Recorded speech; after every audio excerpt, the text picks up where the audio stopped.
Écoutez, je vous propose qu'on démarre voilà, sur l'ordre du jour qu'on vous propose ce matin. Donc, quelques généralités.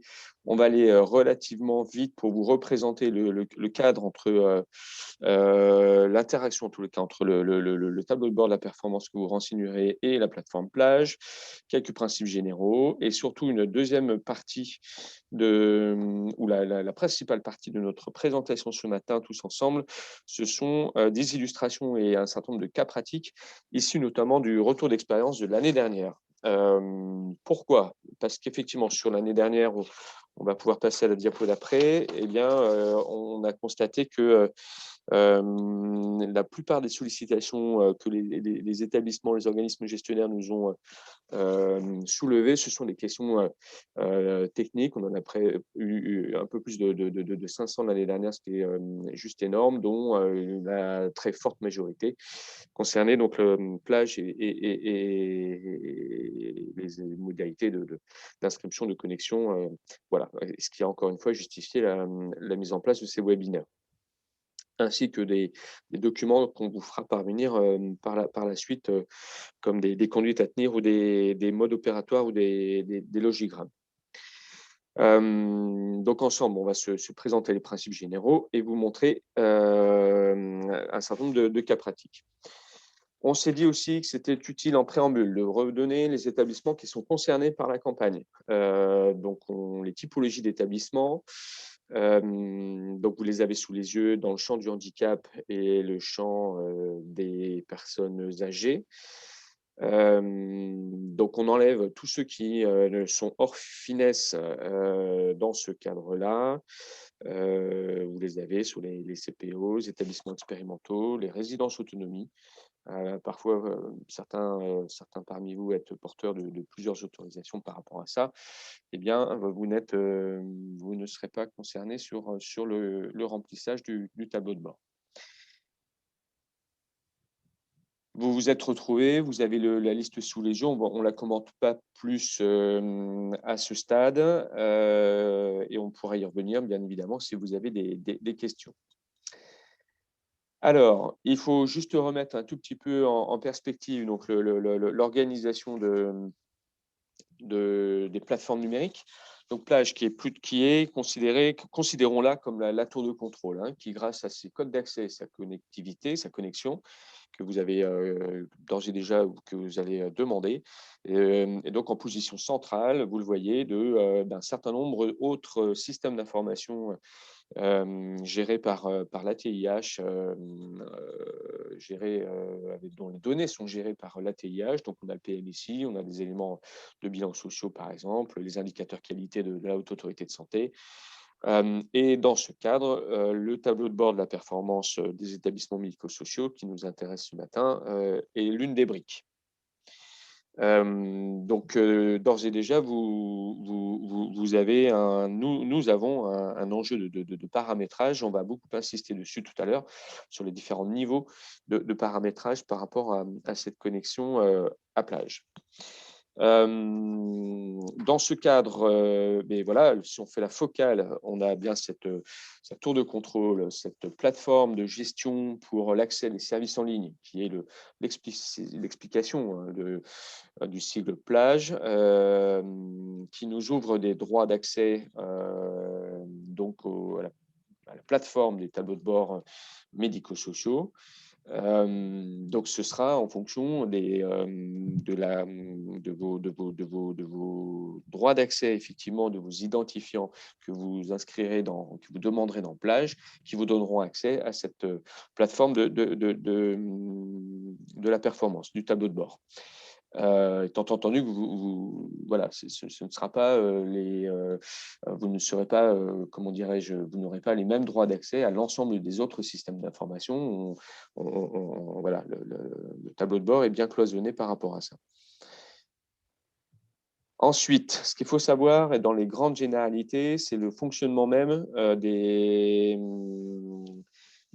justement des questionnaires, de l'enquête annuelle, qui se base sur le FINES. Vous êtes plusieurs parmi vous nécessairement à être des organismes gestionnaires avec un finesse, disposant d'un finesse juridique et ayant des ramifications de finesse géographique en fonction d'entités voilà, d'établissements de sites. Donc, c'est le petit schéma sur votre gauche. Eh bien, en parallèle, nous allons avoir des questionnaires spécifiques au niveau et en tant qu'organisme gestionnaire, vous aurez une enquête spécifique, un questionnaire spécifique. Et au niveau également des sites et des finesses géographiques, vous aurez de la même façon un questionnaire ESMS type. Donc là, on va retrouver les 2 étages de remplissage du tableau de bord. Et de la même façon, Plage va vous demander des habilitations différentes en fonction de ces 2 niveaux. Une habilitation au niveau de l'OG et une habilitation au niveau des entités de finesse géographique. Ce qui nécessitera pour encore une fois, les acteurs parmi vous les plus denses et les plus complexes, de bien paramétrer, si ce n'est pas déjà le cas, mais entre un directeur site, par exemple d'un IME ou par exemple d'un EPA, qui sera rattaché donc à un finesse juridique avec un autre correspondant de votre entité qui aura, lui, un questionnaire propre et une habilitation propre. Donc 2 niveaux et on va se permettre de réinsister régulièrement et les cas pratiques aussi, de tout à l'heure vont vous illustrer, l'importance de distinguer ces deux éléments et par définition, donc 2 questionnaires, bien spécifiques. Voilà déjà pour un premier temps. Je vous propose qu'on passe à la suite avec Jessica Collio pour quelques principes généraux et puis on pourra faire une première séquence de questions-réponses. Et entre-temps, n'hésitez pas à alimenter le chat si d'ores et déjà quelques questions émergent. Voilà, Jessica, je te laisse la suite pour les principes généraux. Alors, moi, je vais donc prendre la suite pour présenter les 4 principes généraux. Le premier, ça va être la gestion des données personnelles. Dans Plage, on part du principe qu'on a des comptes qui sont personnels, donc un compte par personne. Je vous ai mis ici la structure d'un compte, c'est-à-dire qu'on a un utilisateur, un compte, donc un compte qui lui est personnel, et à chaque compte vont être rattachés un ou plusieurs profils. Vous allez avoir un profil par entité finesse, donc soit entité géographique, soit entité juridique. Et à chaque profil vont être rattachées des habilitations. Je vais masquer ça.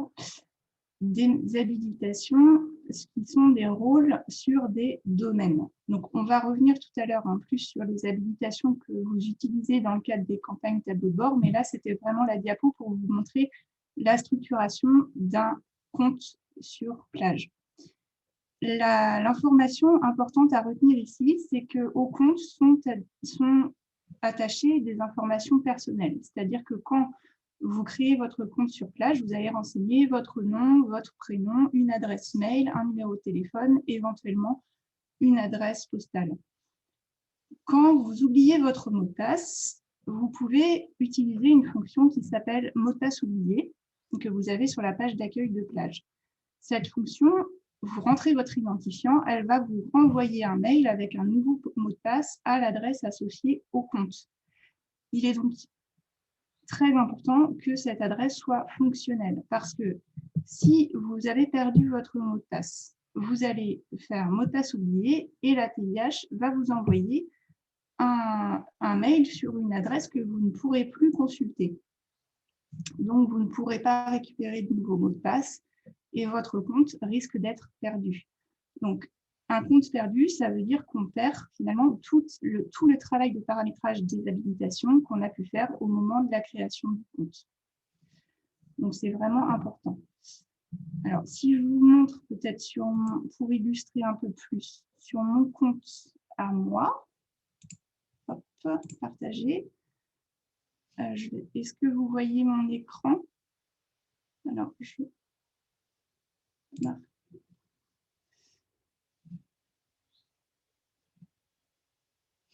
Du coup, là, je suis sur Plage. Monique, est-ce que tu peux me dire si on voit bien mon écran sur Plage pour voir si le partage fonctionne?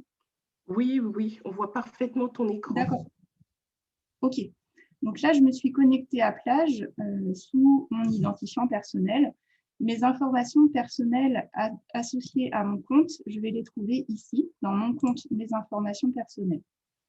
Donc là, ça fait un moment que je n'ai pas fait bouger les pages, donc ça cafouille. Donc, on va retrouver mon identifiant, mon nom, mon prénom et le courriel. Et c'est à cette adresse-là que sera renvoyé un mail si jamais je perds mon mot de passe. Donc, c'est vraiment à cet endroit-là qu'il faut que vous fassiez attention à ce que l'adresse soit à jour. Tous les ans, on a énormément de demandes et de comptes qui sont perdus pour cette raison. Et puis, si vous voulez voir les informations associées à vos profils, du coup, c'est au même endroit. Mon compte, mes profils habilitation. Alors, moi, j'ai un seul profil parce que je n'ai de droit que sur l'ARS. Et je vais voir ici l'adresse mail associée à mon profil. Moi, c'est les mêmes parce que c'est plus simple. Pour certaines personnes, elles vont souhaiter avoir une adresse différente par profil. C'est un choix personnel. À vous de décider. Donc, je vais retourner sur le diaporama. Hop, sur la bonne page. Voilà. Donc, je vous ai mis ensuite 2 exemples de comptes pour visualiser un petit peu. Une situation en premier lieu qu'on rencontre très fréquemment, c'est au niveau d'un EHPAD qui va utiliser les applications de la TIH uniquement pour compléter le tableau de bord. Ce directeur, il va avoir un compte à son nom, donc un identifiant personnel, et puis il va avoir un profil uniquement sur l'EHPAD dont il assure la direction. Et à ce profil vont être rattachés, ici j'ai mis 2 habilitations, une habilitation, un rôle dans le domaine administration plage et un rôle dans le domaine tableau de bord. Donc on verra tout à l'heure la question des habilitations. Une situation un tout petit peu plus complexe, c'est un directeur qui va assurer la direction commune, cette fois de 2 EHPAD. Donc, il va toujours avoir son compte avec son identifiant, mais à ce compte vont être rattachés 2 profils. Le premier sur le premier EHPAD avec des habilitations spécifiques et le second sur le deuxième EHPAD avec des habilitations spécifiques. Ici, j'ai volontairement mis des habilitations différentes sur le premier profil et des habilitations par rapport au deuxième profil. C'est pour vous montrer que pour un établissement donné, on peut avoir des besoins spécifiques, mais ces besoins peuvent être différents pour un autre profil. Le deuxième principe général, ça va être le principe de délégation au plus proche de l'utilisateur final. Qu'est-ce que ça veut dire? Ça veut dire que c'est à l'utilisateur d'effectuer sa demande de création de compte et sa ou ses demandes de création de profil. Donc, c'est-à-dire que c'est à chacun de maintenir ses coordonnées à jour, nom, prénom, adresse électronique, mot de passe. La conséquence, c'est que l'ARS et le CD ne peuvent pas faire les mises à jour à la place des utilisateurs. C'est-à-dire que quand vous nous envoyez un message pour nous dire « Mon adresse mail a changé, merci de la mettre à jour dans Plage », nous, on ne va pas pouvoir le faire. C'est à vous de le faire en vous rendant sur mon compte, mes informations personnelles et de changer vos informations. Donc, je vais y revenir tout à l'heure. Je mets juste en pause.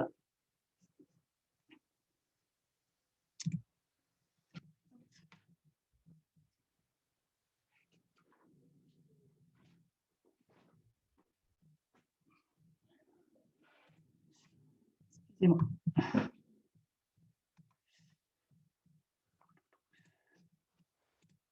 Alors, le troisième principe, ça va être le principe de gestion locale des profils. C'est-à-dire qu'au sein d'une même entité, un administrateur principal va gérer son profil et les profils des autres utilisateurs. Entité géographique ou entité juridique, donc niveau OG ou niveau ESMS. Il y en aura un seul par entité qui va être assisté plus ou moins d'autres administrateurs. Cet administrateur principal, il va créer les profils pour les utilisateurs de son entité et leur attribuer des habilitations, voire par la suite les modifier. Le quatrième et dernier principe qu'on va présenter aujourd'hui, c'est le principe de délégation par niveau. À chaque niveau, l'APE est gérée par les niveaux supérieurs de l'entité. Qu'est-ce que ça veut dire? On va distinguer 4 niveaux. Le niveau national, celui de l'ATIH. L'ATIH, c'est, comme l'a dit tout à l'heure Benjamin, l'agence qui assure la maintenance et la gestion des plateformes, plages et tableaux de bord. Le niveau infra, ça va être le niveau structure administrative, donc ARS ou CD, donc en région ou au niveau départemental. Et puis en dessous, le niveau organisme gestionnaire. Là, dans FINES, on est sur le FINES juridique. Et ensuite, tout en bas, le niveau établissement, donc ESMS, FINES géographique. La délégation par niveau, elle est assez simple à comprendre, c'est que l'ATIH va nommer les APE des ARS et CD. Les ARS et CD vont nommer les APE des organismes gestionnaires et les organismes gestionnaires vont nommer les APE des ESMS. Alors, une petite subtilité, c'est que quand, par exemple, un directeur d'IME arrive et nommé sur son poste, il va faire une demande de profil APE et cette demande, elle va être envoyée à la fois à l'OG auquel est rattaché l'IME, mais également à l'ARS et au CD. Donc, nous, on va également pouvoir nommer les APE des ESMS. Alors, les OG peuvent monter en compétence sur la gestion des profils plages et des APE qui sont rattachés à leur structure juridique. On voit ça assez souvent sur le champ sanitaire, puisque sur les centres hospitaliers, plage est très utilisée. Et si, par exemple, nous, dans le cadre des campagnes tableau de bord, on a un EHPAD rattaché à un centre hospitalier qui fait une demande de profil APE, en fait, on va la voir passer, mais on va voir assez rapidement que c'est l'organisme gestionnaire, donc les administrateurs du centre hospitalier, qui vont valider la demande. Dans le champ médico-social, où plage est beaucoup moins utilisé, pour l'instant, on a moins fréquemment ce genre de situation, mais c'est tout à fait possible. Et si vous voulez monter en autonomie pour gérer vos propres administrateurs ESMS, c'est possible. Vous pouvez le faire. Un dernier détail, c'est que les ARS et CD peuvent gérer uniquement les profils plage des organismes gestionnaires et ESMS qui relèvent de leurs compétences. Qu'est-ce que ça veut dire? Ça veut dire que si un directeur de SAVS fait une demande de profil APE sur plage, moi, en tant qu'ARS, je vais la voir passer, mais je ne vais pas pouvoir la valider. C'est le CD qui va pouvoir la valider. Pourquoi? Parce que les SAVS sont des services sous compétence exclusive conseil départemental. Alors, on arrive au premier temps de questions-réponses. Est-ce qu'il y a des questions? Exactement. Est-ce qu'à ce stade, tout vous semble d'ores et déjà clair et avez-vous des premières questions?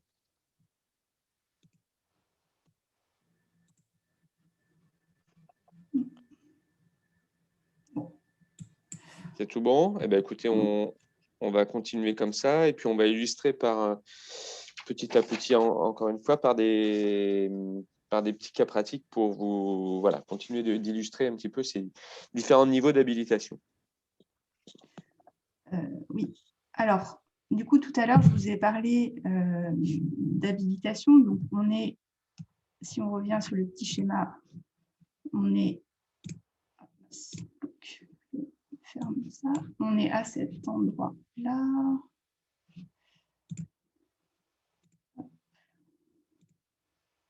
On est ici, à ce niveau-là.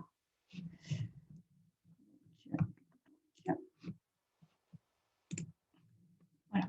Donc, les habilitations qui sont mobilisées dans le cadre des campagnes du tableau de bord, on ne va pas évoquer toutes les habilitations qui existent sur plage, il y en a des centaines.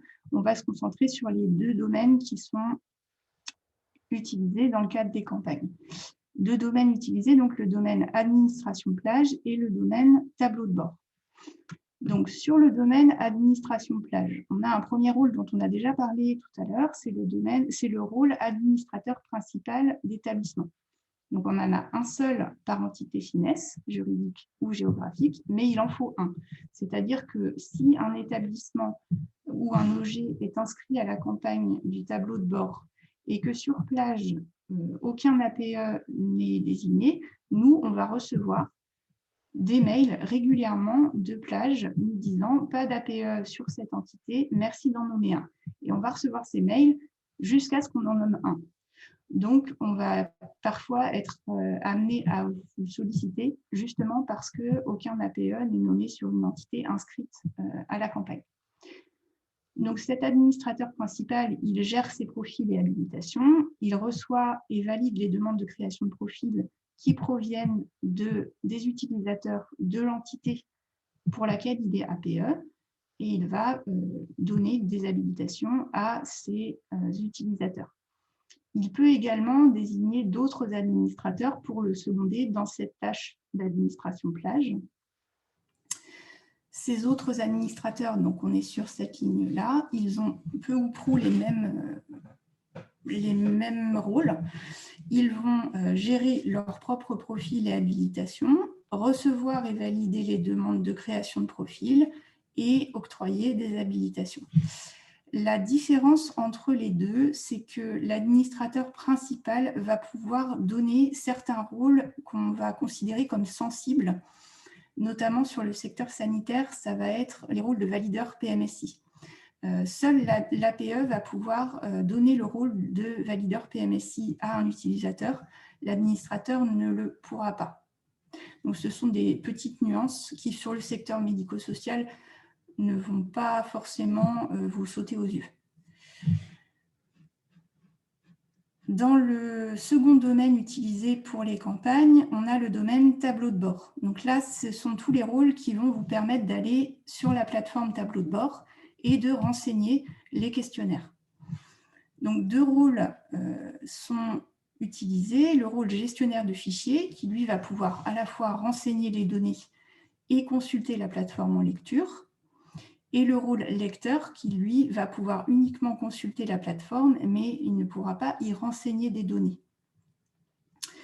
Donc, pendant les campagnes, ce qu'on utilise très majoritairement, ce sont ces 2 rôles ici, APE et gestionnaire de fichiers. Les 2 autres sont un peu moins fréquents, voire beaucoup moins fréquents. Donc, je vous ai mis ensuite 2 exemples de répartition des habilitations au sein des organismes gestionnaires ou des ESMS. Sachant qu'il y a une chose à retenir, c'est que la répartition des habilitations, elle est très étroitement liée à votre organisation interne. C'est-à-dire qu'il faut d'abord organiser la collecte des données en interne, voir qui fait quoi, et en fonction de qui fait quoi, octroyer des habilitations en fonction. Donc, le premier exemple, c'est le cas d'un EHPAD, qui est un cas assez simple et qu'on rencontre très fréquemment, avec un directeur qui va être assisté d'une secrétaire et d'une infirmière coordinatrice pour renseigner le questionnaire. Le directeur, il va avoir besoin donc de gérer les droits des utilisateurs dans son entité géographique. Donc, il va avoir un rôle d'administrateur principal. Et il va, bien entendu, contribuer à renseigner le questionnaire, superviser le travail de remplissage fait par les autres personnes, et donc il va avoir besoin d'un rôle de gestionnaire de fichiers. Il va être secondé dans sa tâche de collecte des données d'une secrétaire et d'une IDEC.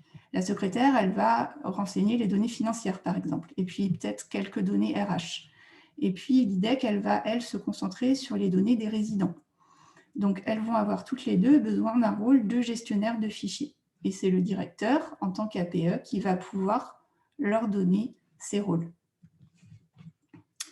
Le deuxième cas de figure qui est plus complexe et qu'on va plutôt rencontrer sur le secteur handicap, ça va être ce type d'organisation avec le niveau OG sur les 2 premières lignes et le niveau ESMS sur les 2 dernières. Donc ESMS numéro 1, ESMS numéro 2, ESMS numéro 3. Le niveau OG, on est sur le finesse juridique. Le niveau ESMS, on est sur le finesse géographique. Le directeur général et le DAF vont avoir des profils sur le finesse juridique. Le directeur général va être APE de l'organisme gestionnaire, ce qui va lui permettre de gérer les profils et habilitations d'emplage pour l'organisme gestionnaire, de nommer aussi les APE des ESMS qui sont rattachés dans Finesse à cet organisme gestionnaire, et il va compléter les données du questionnaire OG, donc il va avoir un rôle de gestionnaire de fichiers tableau de bord. Il va être assisté par le directeur des affaires financières qui va pouvoir avoir un rôle d'administration plage pour gérer les droits des utilisateurs, et puis un rôle de gestionnaire de fichiers qui va lui permettre, s'il le souhaite, de compléter le questionnaire OG, mais aussi de compléter certaines données en subsidiarité des ESMS. Alors ça, vous retrouverez ça dans le guide utilisateur de la plateforme tableau de bord. Le niveau OG peut renseigner certains indicateurs, pas tous, mais en subsidiarité des ESMS, par exemple les indicateurs financiers. Et puis au niveau ensuite ESMS, on va retrouver un petit peu ce qu'on voyait dans la diapo précédente, avec à chaque fois un directeur assisté de 2 personnes. Alors j'ai mis 2 personnes, ça pourrait être 3, ça pourrait être 10, qui vont, donc le directeur va avoir ce rôle d'administrateur principal sur l'entité géographique, un rôle de gestionnaire de fichiers pour compléter le questionnaire de l'établissement, et puis il va être assisté d'une secrétaire d'un éducateur spécialisé ou d'une secrétaire d'une IDEC, ou même parfois le directeur le fait tout seul et n'est assisté de personne, donc c'est le seul à avoir des droits sur la plateforme. En deuxième temps de questions-réponses, peut-être si on peut rester juste simplement là sur le dernier exemple ou sur les visualiser, voilà, encore une fois les étages et tout le paramétrage qu'on évoquait ensemble. C'est important de savoir parmi vous ce matin, finalement, où est-ce que je me situe, quel va être mon rôle dans le renseignement du tableau de bord. Est-ce que je suis plutôt positionné voilà, pour rentrer les données comme gestionnaire du fichier et auquel cas j'ai besoin de m'assurer d'avoir les bonnes habilitations et de m'adresser éventuellement à mon administrateur principal, ou à l'inverse, je suis positionné au niveau de l'OG comme administrateur principal, je viens d'arriver dans l'entité, dans la structure, eh bien, je vais devoir récupérer, reprendre ou en tout cas m'assurer que toutes les habilitations en râteau descendant sont bien toujours à jour et que eh bien, les acteurs dans mes différents sites puissent correctement renseigner les données du tableau de bord. Donc, c'est vraiment la question primordiale à ce jour. Et s'il y a un message ce matin, c'est vraiment de se dire que votre architecture en interne est correctement calibrée, organisée. Et avec cette distinction, encore une fois, d'administrateur principal qui donne les droits et distribue, et celui de gestionnaire de fichiers qui va renseigner techniquement les données. Et vous voyez qu'après, on peut multiplier les personnes qui participent à ces deux fonctions. Mais elles sont importantes de les connaître et de les avoir, encore une fois, identifiées en interne. Et étant entendu, comme l'évoquait Jessica Collioure, que nous, on n'a pas la main pour changer les adresses mail, changer les comptes ou autres. Donc, c'est aussi un travail de paramétrage qui, parfois, en tout cas, on espère, ne prend pas trop de temps. Mais en ce moment, le temps est fortement compté, on le sait bien.